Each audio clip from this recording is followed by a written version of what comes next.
We don't want that to happen.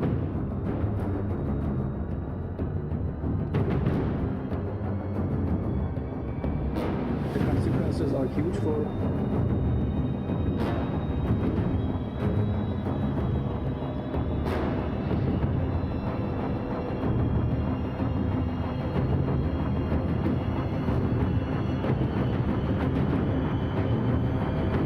atau menyambut baik ya semua upaya untuk terjadinya penurunan eskalasi ketegangan karena bagaimanapun juga tadi berkali-kali sudah kita rasakan bersama bahwa apa yang terjadi di belahan dunia yang lain itu juga akan memengaruhi kehidupan kita di negara kita. Jadi kita menyambut baik semua upaya dan kita pun Pak Presiden pun melakukan terus upaya-upaya.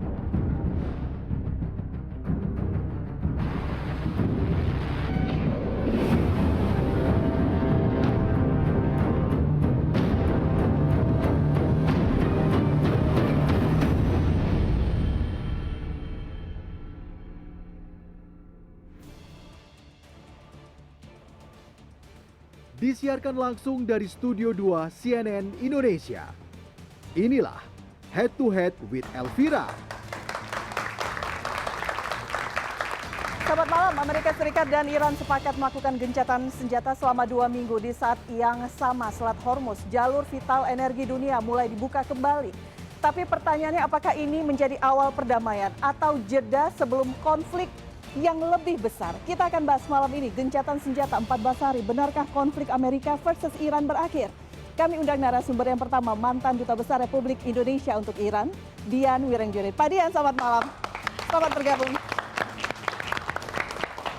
Apa kabar Pak Dian? Selamat malam. Selamat malam. Silakan. Terima kasih. Kemudian saya undang pakar strategi PPAU, alumni US Air War College, Marsma TNI Purnawirawan Agung Sasongko Jati. Selamat malam. Ini panjang, bisa harus juga baca. Mantan pilot, di sini seperti mantan pilot dan juga call sign-nya Sharky. Ya. Begitu ya, nanti penjelasannya kita tunggu. Agung Sasongko Jati Sharky, nanti kita lihat penjelasan lebih lanjut. Dan saya undang tenaga ahli utama kantor staf Presiden, Ulta Levenia. Mbak Ulta, selamat malam. Apa kabar Mbak? Silahkan Mbak Ulta. Dan juga saya undang pengamat politik Timur Tengah, Hasibullah Satrawi. Mas Hasibullah, selamat malam. Hai, malam. Apa kabar, Mbak Elvira? Silahkan. Sehat, Alhamdulillah. Dan juga sudah hadir bersama kami di sebelah kiri saya, Guru Besar Hubungan Internasional Busan University of Foreign Studies, Ali Mokhtar Ngabalin. Selamat malam. Ini beda nih atribusinya hari ini. Terima kasih Bang Ngabalin sudah hadir bersama kami.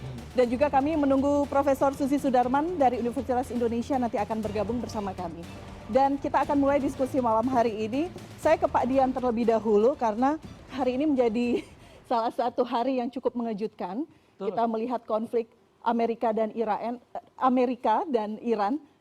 Bagaimana Anda melihat keputusan Trump pagi tadi? Saya kira sebagian besar warga dunia pasti kaget. Karena 2 hari sebelumnya memberi ultimatum yang mengatakan 2 kali 24 jam.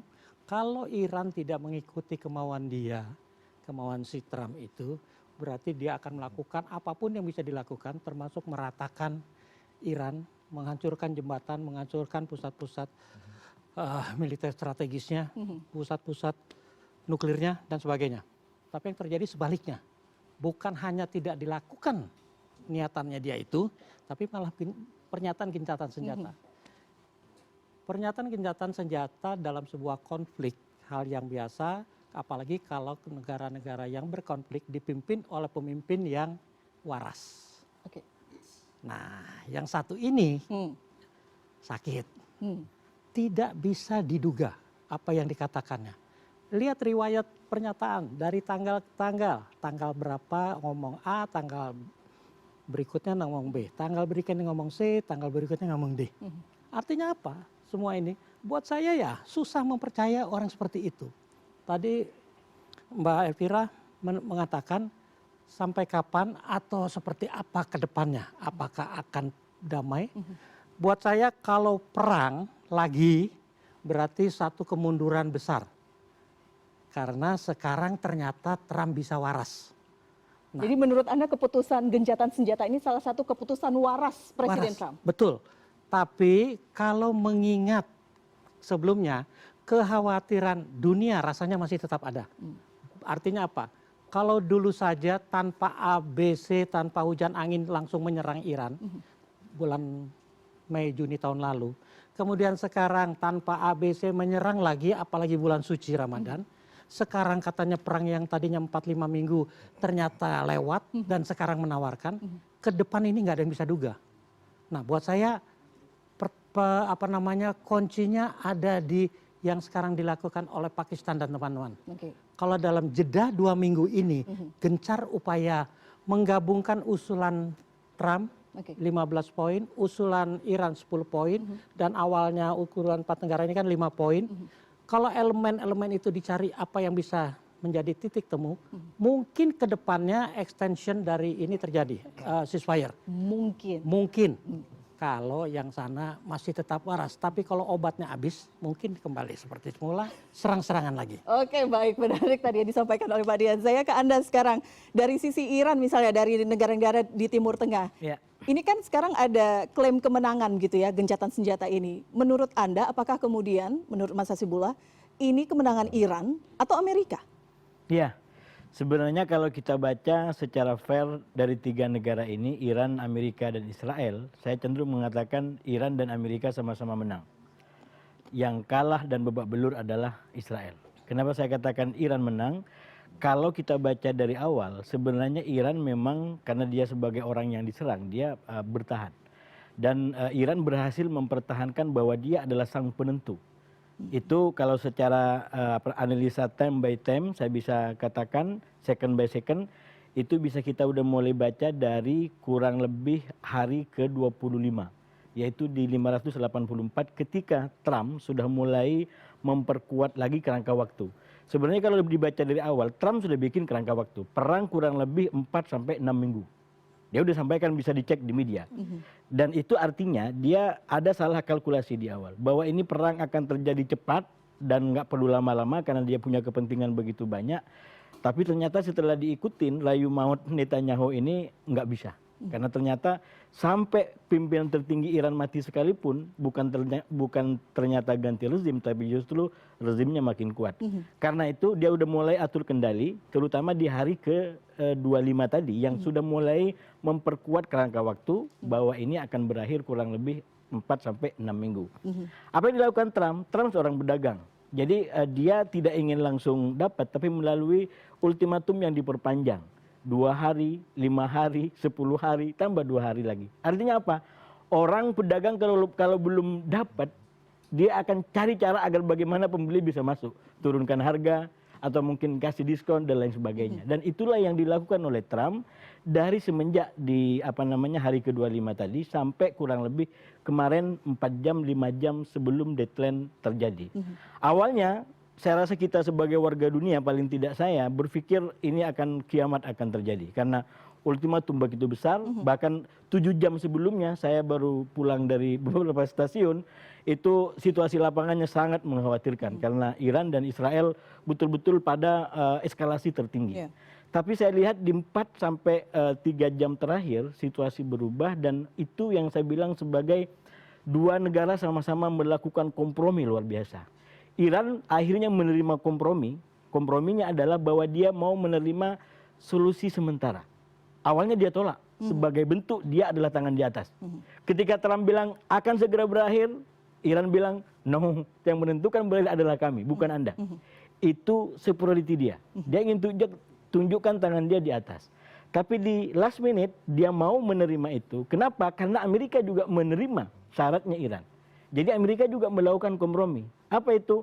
Dia mau menerima syarat 10 poin. Yang itu full kepentingan Iran. Jadi nanti kita akan baca, saya akan sampaikan skenario ke depan kurang lebih seperti apa. 10 poin itu rasanya mustahil bisa diterima. Bayangkan, berarti artinya Trump harus bayar ganti rugi. Artinya semua resolusi harus dicabut. Artinya serangan ke depan nggak boleh terjadi. Artinya Selat Hormuz seutuhnya menjadi milik Iran. 10 poin adalah kepentingan strategis Iran. Nah karena itu kalau bagi saya sekali lagi kalau ditanya tadi, deal itu adalah kebesaran daripada dua negara, kemenangan dari kedua negara yaitu Iran dan Amerika, tapi kekalahan telak bagi Israel yang dari awal memang menjebak Trump, menjaga Amerika untuk masuk dalam kepentingan dia. Jadi yang paling menang sekarang kalau dicek, saya baru baca di salah satu koran terbesar di Timur Tengah, seluruh negara berterima kasih dan menyambut baik. Kecuali satu negara yang justru sakit hati bahkan sudah bikin ulah, yaitu Israel yang mulai bikin ulah di Lebanon, menganggap Lebanon bukan bagian daripada kesepakatan ini. Boleh saya tambah sedikit satu aja, satu poin, Mas Sastrawi. Masalah kompromi. Buat saya apa yang terjadi belum kompromi. Seperti ketika Perang Juni tahun lalu, Amerika memulai 12 hari berhenti tanpa ada apa-apa, tanpa ada kesepakatan apapun. Sekarang pun ancaman akan meratakan Iran. Tidak terjadi, malah gencatan senjata. Artinya dia menghentikan serangannya dia, bukan kompromi. Kompromi hanya terjadi kalau kedua belah pihak diajak bicara sama-sama. Ini baru akan dilakukan oleh Pakistan dan teman-temannya dalam rangka menggabungkan dua usulan. Kalau dua usulan katakan Iran menang, belum tentu karena 10 poin itu oleh Trump hanya dikatakan sebagai dasar. Karena dia punya yang 15 poin.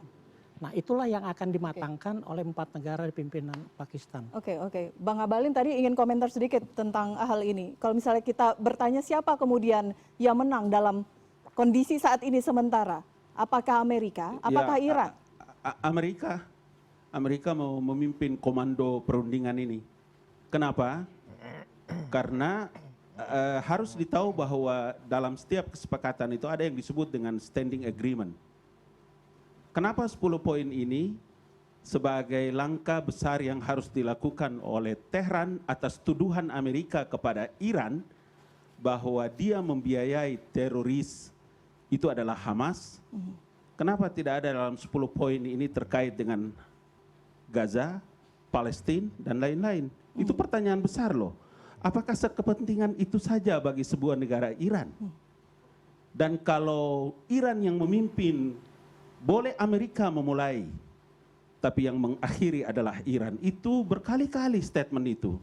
Tapi hari ini, dengan standing agreement 10 poin ini, dia mau berunding dalam 14 hari.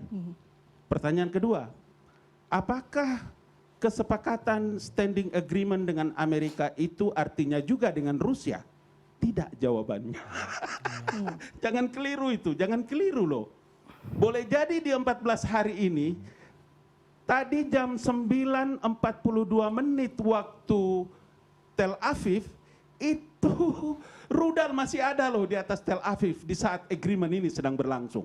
Sedang 10 poin ini untuk kesepakatan gencatan senjata ini disetujui, tetapi di saat yang sama 45 menit itu rudal masih ada di atas Tel Aviv menuju kepada Haifa.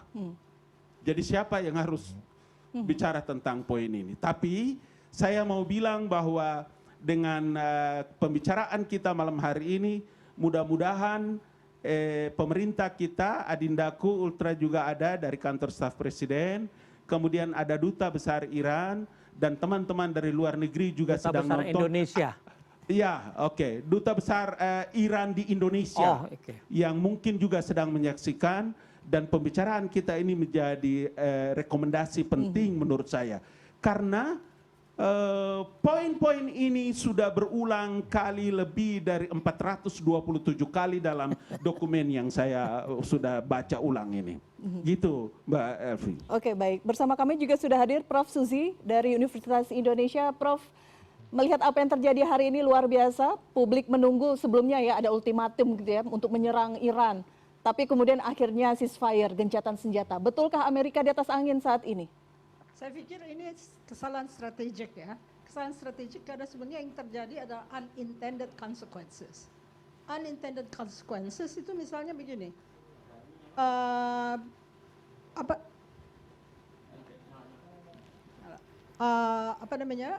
Gulf states mulai ragu tentang Amerika Serikat. Tidak reliable, tidak melindungi, dan juga tiba-tiba Selat Hormuz yang tadinya tidak ingin dikuasai Iran, dalam peperangan ini akhirnya dikuasai Iran. Dan dia akan mendiktekan bahwa dia harus menjadi parti dari pengaturan Selat Hormuz. Jadi dalam peperangan itu selalu ada unintended consequence karena miscalculation. Donald Trump terlalu mendengarkan Netanyahu yang mendengar kepalanya Mossad. Akhirnya yang dicari Donald Trump adalah exit strategy tanpa kehilangan muka. Jadi yang nggak diperhitungkan sebelumnya miscalculation itu adalah unintended consequences. Yang jelas dari prosesnya kita melihat negara Teluk sudah tidak lagi menjadi sekutu yang reliable dan juga mulai ragu tentang Abrahamic Accord yang tadinya di champion sebagai solusi dari perdamaian. Solusi perdamaiannya negara Timur Tengah saling bersaudara dan menciptakan perdamaian, bukan dengan cara-cara Israel maupun Amerika. Jadi kita tidak harus percaya pada dua negara ini sementara kepalanya itu agak kurang rasional atau kurang waras. Ini statementnya sama. Tadi Pak Dian mengatakan juga seperti itu begitu ya. Bagaimana kemudian gaya kepemimpinan seorang Trump. Tapi pertanyaan selanjutnya, Prof, kita tahu bahwa Israel juga mengatakan cukup terkejut dengan keputusan terakhir, menit-menit terakhir dari Presiden Trump. Apakah artinya memang ini murni keputusan Amerika tanpa ada Israel di belakangnya? Exit strategy untuk pemilu sela. Kalau dia melanjutkan, dia babak belur pasti. Udah terbukti dari teknologinya dia saja kurang canggih melawan teknologi kampung gitu ya. Jadi di sini kita lihat kita harus semangat dan nggak usah malu dan harus percaya diri bahwa negara yang lebih lebah pun kalau otaknya jalan dan tricky enough, nggak usah takut dan bersembah sujud kepada negara-negara sejahat Amerika Serikat dan Iran. Dan Israel. Ya. Oke, baik. Saya ke Mbak Ulta dulu karena pemerintah juga pasti ini merespon cukup positif ya, ada perdamaian sementara tanda kutip 2 minggu. Kita menunggu nanti bagaimana kelanjutannya. Pemerintah sendiri merasa apakah di rentang waktu 2 minggu ini, karena kekhawatiran kita kan pertama adalah soal minyak di awal gitu. Apakah kemudian ini memberikan tone yang cukup positif gitu ya bagi Indonesia juga dampaknya? Iya, terima kasih Mbak Elvira. Sebenarnya dari pemerintah itu menyambut sangat bahagia dengan kabar ini, walaupun ini katanya 2 minggu, dan ketika melihat 10 poin tuntutan Iran ke Amerika Serikat, saya setuju dengan Pak Hasibullah tadi, ini high call sepertinya, dan mungkin akan ada kompromi terhadap ini karena banyak nih hal-hal yang sepertinya kurang rasional juga untuk diwujudkan gitu. Dan juga saya agak shock juga karena tidak ada tadi sama seperti Prof. Ngabalin sampaikan bahwa tidak ada menyebutkan Gaza, tidak ada menyebutkan Palestina, berarti ya ini kepentingan Iran ya inilah gitu. Tapi ya negara kita, pemerintah tentunya menyambut ini dengan baik, apalagi Presiden kita menginginkan secepat mungkin ada deeskalasi. Walaupun tadi tetap masih ada saling serang, tapi sepertinya hal tersebut juga hal yang biasa di Timur Tengah, walaupun ada gencatan senjata selama ini tetap ada yang namanya saling serang. Dan kalau mengatakan Trump adalah seorang yang tidak waras atau mungkin tidak rasional, itu terlalu mudah menurut saya. Saya justru melihatnya ini tidak begitu shock ketika dia punya impuls seperti ini, karena pada Maret 2025 yang lalu ketika dia mengumumkan dia perang kepada Houthi, dia bilang dalam 2 bulan Houthi habis, dia bilang. Tapi ketika ya lagi-lagi dia strategic decision main di situ karena dia seorang pebisnis, ketika dia melihat ini tidak mungkin dan terlalu costly untuk negaranya, maka dia tidak malu untuk menarik mundur gitu. Karena dan ini sangat jarang, dan saya yakin Prof. Suzy tahu bahwa sangat jarang bagi Amerika itu untuk mundur gitu tanpa ada sesuatu yang dia dapatkan gitu. Tapi Vietnam bagi Trump ini, Vietnam bagaimana? Lari dia dari Vietnam. ya makanya saya sampaikan bahwa ini adalah sesuatu yang jarang dilakukan. Karena Trump melihat kalau misalnya ini terlalu costly, ya udah dia kembali Houthi seperti itu 2025 dia take over the government in January, habis itu dia umumkan perang kepada Houthi dan dia bilang ini terlalu costly, karena kembali lagi ini asimetrik, bukan permasalahan Amerika lebih canggih dan Iran tidak begitu canggih atau apa, tapi Iran bertahan aja itu sudah merupakan kemenangan gitu. Jadi bagi pemerintah melihat 14 hari ini kita akan terus dorong, apalagi Pak Prabowo sangat aktif di kancah internasional dan menginginkan perdamaian, ya kita akan melakukan hal-hal positif untuk mewujudkan ini juga. Oke, baik. Meskipun saat ini ada waktu 2 pekan, 14 hari, tapi seperti apa sebenarnya gambaran kekuatan militer dari Amerika dan juga Iran? Nanti Pak Agung akan menjelaskannya, kita akan mendapatkan gambaran lebih lengkap, dan kami juga mengundang Anda penonton YouTube CNN Indonesia untuk mengajukan pertanyaan bagi narasumber yang hadir bersama kami malam hari ini. Anda bisa menuliskan pertanyaan Anda di kolom chat begitu ya, di akun YouTube, nanti akan dijawab. Kami jeda dulu dan kami akan kembali sesaat lagi.